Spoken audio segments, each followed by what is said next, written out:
Hello and welcome to another exciting episode of the NCIC podcast where we try and decipher these transgenerational conversations. I hope you're having them wherever you are since we started our first episode. And if you haven't, the question I'll be asking you right now is why? So I hope you are at least planning to have it if you haven't. We have to say thank you to our sponsors, that is the Korea International Cooperation Agency and the United Nations Development Program. Starting this conversation this particular day, I am seated with one lady. She is, I don't want to call her an expert, but amekuwa katika hii metropolitan area yetu ya Nairobi, and she might know a thing about, or two rather, about the youth in this particular region and perhaps in what direction that transgenerational conversation should take. So, allow me to introduce you to Casty Micheni.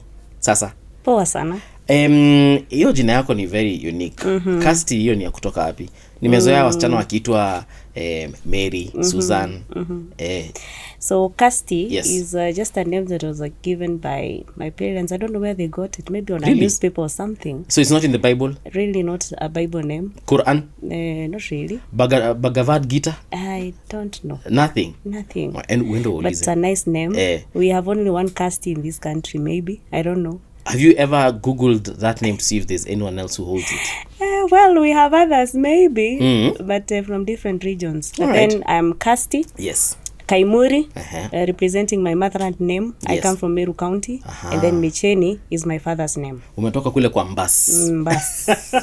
Karibu sana to this conversation. Asante sana. So let's get down to business. Yeah. As a youth in this metropolitan area of Nairobi, what do you think are some of the biggest issues if we were to discuss or rather have a conversation with our leaders? What do you think the main focus of that conversation would be? Wow. The conversation about the young people is so diverse. And of course, I work with the NCIC as a program officer for Metropolitan, which is Nairobi County. And of course, I've had an opportunity to interact with so many young people from Kangemi, Kibra, you know, even from other informal settlements. Right. And every time I have a conversation with these young people about the transgenerational conversation, they say they are left out. Every time we have a conversation with young people is about being left out in everything, decision making, leadership, and so forth. So if I have to narrow down the whole conversation about being left out, is on opportunities, on employment, of course, decision making processes where we have young people wanting leaders to be even accountable in everything that they do. And most of the time, they want solutions that they need from the leaders, the elected leaders that they look up to and so forth. Most of the time, they don't get answers. And most of the time, I feel that the young people are not part of the process. It's true, which is the correct analysis of what the young people want. When we talk about the young people being part of decision-making processes, being part of the conversation, in what way? Because and I'm trying to be the devil's advocate in this conversation. We have processes of public participation, which are provided for in the Constitution. We have processes where we, the sovereign, exercise our rights through the various articles in the Constitution, such as the first one, which basically tells us that we are in charge and control. So when we say that the youth want or need to be included in conversations, allow me to ask you this: how exactly? Because the young people have the right to vote. The question is, do they vote? The young people have the right to hold their leaders to account. Do they hold them to account? So how should they be included? So I think public participation has always been at the county government level and the national government level.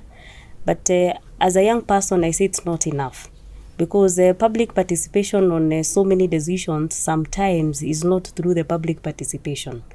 Let's give an example of a young person who wants to be included on a list of maybe climate change activity in Kangemi, or a participation of some activity in Kibra.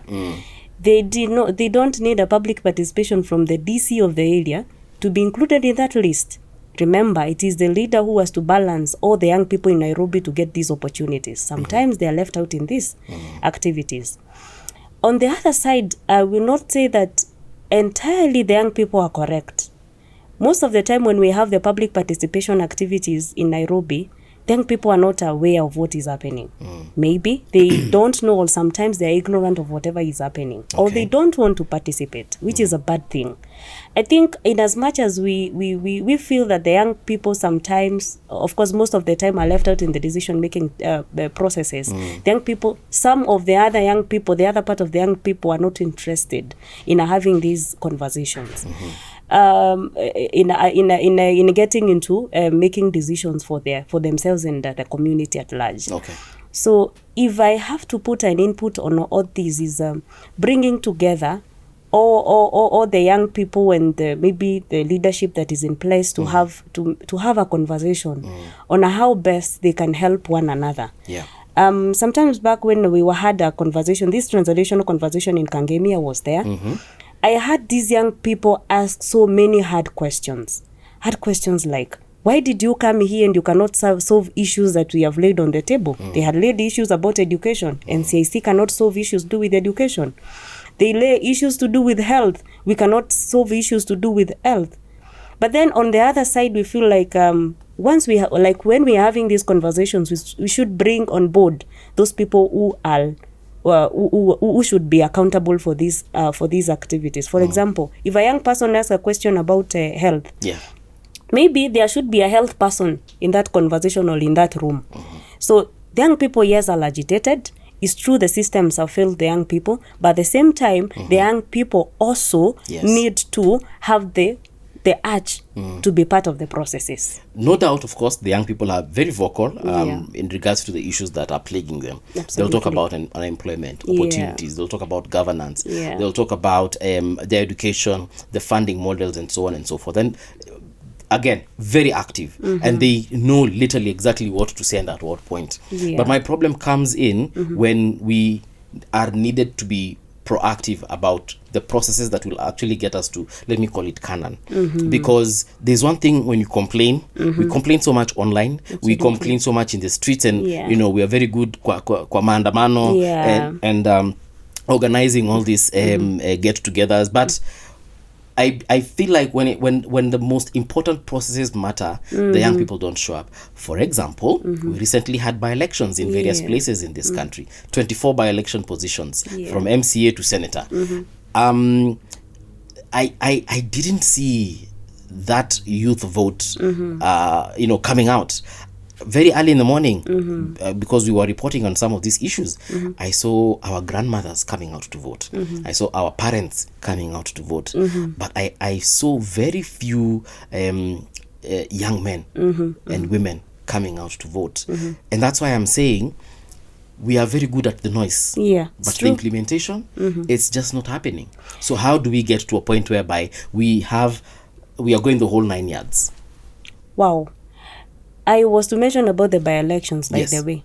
There's too much noise on social media on how the young people are so loud on social media, so loud in everything, but they do nothing. I first of all want to, of course, agree with the statement that the young people really are not participating fully as people would love it to be. I want to surprise you.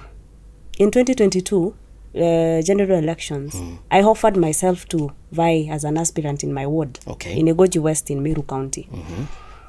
To be honest, I have a whole chapter. I can write a whole book of what the young people are in politics and what they are not.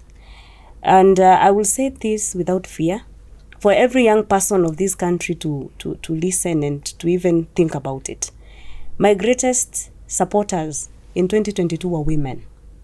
Wale wa mama wa kijiji. Wale wa mama wanaangalia wanasema mrembo wetu huyu tunamsaidia pale na hapa na pale. I can tell you I lost with 146 votes. I entirely, and let me not be misquoted, that the young people didn't support me. Yes. The young people did, but most of the time they are not as solid. A young person, every politician think as a prize. That if today as a politician I come with this amount of money or something, I can be bought. So I have a wake up, I have to call out the young people that you have to be intentional. If you have to support a political discourse or any discourse in a society, let it not be even political or anything, let it be social, economical. Be intentional in doing it. Yes. Don't wave, have a stand. You know what young people lack is loyalty in a cause. They give up easily, which should not be the case. So if I look at my generation and the young people below 35 years, it's okay, we have so many challenges. Some of us are looking for opportunities, looking for jobs and so forth. But having a stand is very important. So looking at the IBC processes, I feel sorry for the young people of this country because we are not participating as it should be. Right now, the IBC is rolling out registration for the votes. Voters, yeah. Voters registration. Are the young people coming out that like they should be? Are we having TikTokers coming out clearly as they make their videos on TikTok and trying to tell the young people, really, we need to register as voters? Because if we want to elect a president for our own, because we are a great population. Yes. By the way, we can elect our own president in this country. Yes, we can have all the positions in this country. But because we are not loyal to the cause, sometimes it gets bad. We don't have TikTokers who encourage us. We have TikTokers having all manner of conversations on social media, but we don't have TikTokers who tell us, please let us go and register as voters. Yeah. So it's our all roller coaster of why the young people? Why can't we be loyal to our cause anyway? Why do we want change that we don't know and we don't want to learn the process of having that change? Because we cannot have a change in this country. We cannot have change in systems of this country, whether in health, whether in economic sector, social sector, everywhere, without you participating first of all as a voter. You have to change and vote for the right voter. And then for us young people, please let us stop being greedy. Sometimes we get we should say things as they are. Yes. We are in Nairobi right now. How many young people are being used as goons by the very, very same politicians who are unable to make registrations in our parliament? How many young people are being used to insult other young people who are making a life for themselves in Nairobi by the same legislators who cannot make policies that can make business easier for the other young people? So it's a whole roller coaster of the conversation of ideas, things that come up here and there. I'm so passionate about this. I feel it bad. Sometimes I've gone through the same process, but I say entirely, we are not bad. We are not in a bad position. Yes. We can change.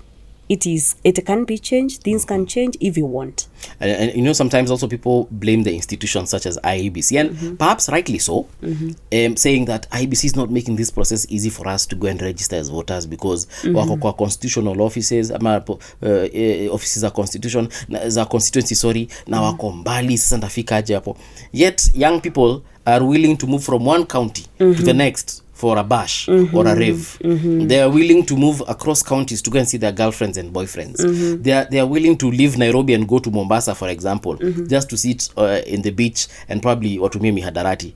Lakini kutoka tu kwa one edge of the county to the other one to register as a voter, something that will probably cost you less than it would cost you to go to Mombasa. They're not doing it. And that is why, as much as I want us to sympathize with the young people, I also want us to be honest with them and tell them things just don't happen. You just don't wake up one day and then you find everything is good for you. There's employment all over, and there's what are they called, opportunities. There's money for your university. You have got to make that process work. Absolutely. If you look at other countries, and I am happy that I'm lucky that I've had the chance and opportunity to travel in different places of this world, and I can tell you for sure, young people in other countries, they don't sit and wait for handouts. Absolutely. They get out there and they make it work, and they hold their leaders to account. Speaking of which, we don't hold our leaders to account in this country as young people. And we always wait for the next handout. Mheshimiwa mgani atakuja leo atupatie mboka ya leo. So now, how do we also change this narrative of, and I'm going to call it what it is, voter bribery, where you're waiting for a politician to come and give you that 200 bob so that come next election or a by-election, you will vote for them. How do we change the mindset? Because we are literally sacrificing ourselves at their altar for as little as 250 bob. So, Mbuvi, we have already started changing the narrative. And one of the ways of changing this narrative is having this conversation. And having honest conversations is very important. Right now, we are calling the vices out. At the same time, as we call out the vices out there, we also want to see role models even in the systems that we are in. Whether in NCIC, we want to see role models in IEBC, we want to see role models in the health sector and other sectors. So if we have a honest conversation for all of us, the government versus the people versus the kids and so forth, that will first of all change the narrative. Number two, the change of mindset will come by us making the right decisions as individuals. Look at us, the young people. Make a decision of looking at a leader who has content, a leader who is going to deliver, not a leader who is going to give us handouts that day, not a leader who talks nice local language, who abuse the other the most. You know, we have bad manners as a people of our as a citizenry. Like the one who abuses the best is the one who is rewarded. And by the way, leaders are not the problem. They are the reflection of who we are. Exactly. If we are going to reward someone who has abused some woman somewhere, who has raped someone somewhere, and we keep it under wraps. I mean, we are what they are. They are what we are. So the second and the most powerful tool to change the voter bribery and so forth is looking at ourselves, our softwares, who we are. What do we stand for? Do we stand for integrity? Do we stand for accountability? Or we stand for just nonsense? Yeah. Just and I agree with you. If once we change that mindset, you know, in the States, for instance, it's very difficult for a politician to come to a rally and then they give you money just because you've attended that rally, or to give you money for staying in that rally. Ukikamatwa, my friend, unaendanga ndani. You lose your seat immediately because that one you have failed as far as chapter 6 of our constitution on leadership and integrity is concerned. Unaenda nyumbani. So we need to change that mindset. And like you said, it might need to start with us. But I also feel like it might need to start with the authorities and the powers that be. Kama mheshimiwa ukikuja kutupatia pesa ukamatwe, mheshimiwa next atakuja kutupatia pesa because atasema kama Casty alishikwa, pia mimi nitashikwa. It should be a collective responsibility. It should. Yeah, I don't see the need for us to throw everything on one side. Like the youth is blaming the women are blaming the government is blaming the people. I think it should be a collective responsibility. But yes, because we have leaders, they should lead with some example. Yes. Yeah, we should. They should show us the way. We should see them trying to be better people. Okay, we should see them trying to unify the country. We should be seeing them trying to be cohesive, at least even from where they are, whether they have even their own institutions, private institutions. Let them try to be diverse, and that maybe will minimize the many problems we see around. There's another elephant in the room that people try and run away from, and that is the whole issue of tribalism. Tribalism. And I'm looking at the negative connotation of it because I believe we should be proud of where we come from and who we are. You know, you're a proud Meru, I'm a proud Kamla, and so on and so forth. But when now we start using those ones negatively and dividing people, perhaps that is the other conversation that we need to have, because we have seen it even in the recent by-elections. Yes. Whereby it's us versus them. And that thing, I just don't understand why the youth have refused to get away from it. Is it like what you've said? Is it a software that is hard to reboot and just delete from the system? What according to you, what do you think the problem is? I have a dream for this nation. One day, one time, things gonna change. Right now, I'm a mother of one. I'm very sure my daughter will not understand. Now, you know, I'm just in between the millennials and the Gen Zs. I'm not sure whether my daughter will be able to even understand where she comes from. You know, our generation was wired to believe that maybe whatever our parents have in mind is what we should also copy. But then there is a generation that has been born here that doesn't care about the tribal thing and so forth. It's because even parents intermingled.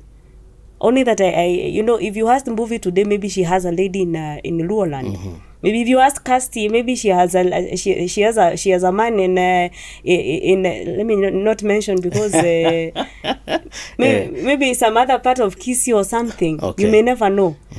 But if when we come together, give birth to these kids, nowadays they don't understand or even where they come from and so forth. That's why I'm saying have a dream for this nation. A generation is coming to be is being born that will not care about all that. So I have not given up on the war of tribalism. I believe we are diverse. Let us never lose our culture. Ukipata mtoto pale nyumbani usikose kumwambia salamu za Ukambani ziko namna hii. Exactly. It is not good to lose your culture. Let us celebrate our diversity. But then let that diversity not bring us to the problems that we have always fought again and again and again. Yes. So I believe this will end one day. It may not end by our generation, me and you, but our generation, the generation of the kids that we're giving birth right now, they will see the end of it. You see the end of it. Yeah. Don't give up. Now, when we get to also talk about how our brothers and sisters are being used to commit crimes, especially political crimes, such as voter suppression. And we saw it actually in the recently ended by-elections, where certain areas were mad with violence because someone somewhere did not want perhaps some people to come out and vote. And it's us young guys who have this energy. Wazee wetu wana hiyo nguvu ya kukimbizana, ya kwanza kurushiana mawe na kuchapana. It's the young people. And I just don't understand how every single election cycle, whether it's a by-election or the general election, tunajipatanga tu hapo. Kwa nini? I think all the time I'll say we have bad manners as a nation and as a people. It's a culture that has been taken from one generation to the next, one generation to another, which is a bad thing. And I think how we can end it is still having a conversation and saying it's bad. It is bad. And always reminding people that every time, and especially the young people, every time you take a stone and throw it to someone else, the politician is somewhere seated and laughing at you as a fool. Because you cannot tell me why you have lived with your neighbor for so many years peacefully, but then a politician comes in between you na mwezi ombana chumvi tena. That's so bad. Look at Nairobi. It's a diverse region. We have everyone here. We have watu Ukambani, we have Wameru, we have Wakisi, we have Wajaluo and everyone. And go to the informal settlements. They live so well. Trust me. They live so well. They live as brothers and sisters. But when electioneering comes, that is when they understand, oh, I'm a Kikuyu. You are Luo. That's so bad. Like, we need to look at ourselves as citizens as we need to be wise. More wiser for these politicians. It's because sometimes politicians want to divide you for their own interest. They have an interest of winning an election. Yes. Only that. But when you break your neighbor's leg, that's something that you live with it. You will always meet your neighbor next door every day with a broken leg. But the politician will never be there. We need to understand that once you put in trauma to your neighbor, that's your neighbor. You live with a traumatized neighbor. But as for the politician, they live their best lives out here. So I think these are conversations that we should have. Remind people the truth. The politicians will always fly away, leave you wherever you are. Take an example with the constituencies that I had by elections yesterday. And we even saw a man who was stripped naked. That was so bad. We had a father, and on the other side, maybe he was being used or something. But let me ask you, do you think this guy, in 2 weeks' time, the politician who sent them, or the other side, whoever did that to the man, will be remembering these people? No. Wewe ndio umebeba aibu. Nyinyi ndio mmeachwa na aibu. Think about the kids. Think about the public. Think about the community. Once you look at the bigger picture, as a citizen, as a patriot of a nation, as a young person living in Nairobi, you never engage yourself in some things. It's not worth it. True. In simple words, it's not worth it. Thank you so much, Casty, for having this conversation with us. Of course, it doesn't end here. As you go to your places of worship, places of residence, make sure you talk to the young folks and just try change one person at a time. And perhaps you might not change the whole country, but one day, one time, if we all do it collectively, we shall definitely change the world. Thank you. All right, that's where we come to an end as far as today's conversation is concerned. You can follow us on our social media spaces, and don't forget to comment on the comment section. We'd like to hear from you. But for now, again, we have to say thank you to NCIC and their partners, that is Quaker and UNDP. But until the next one,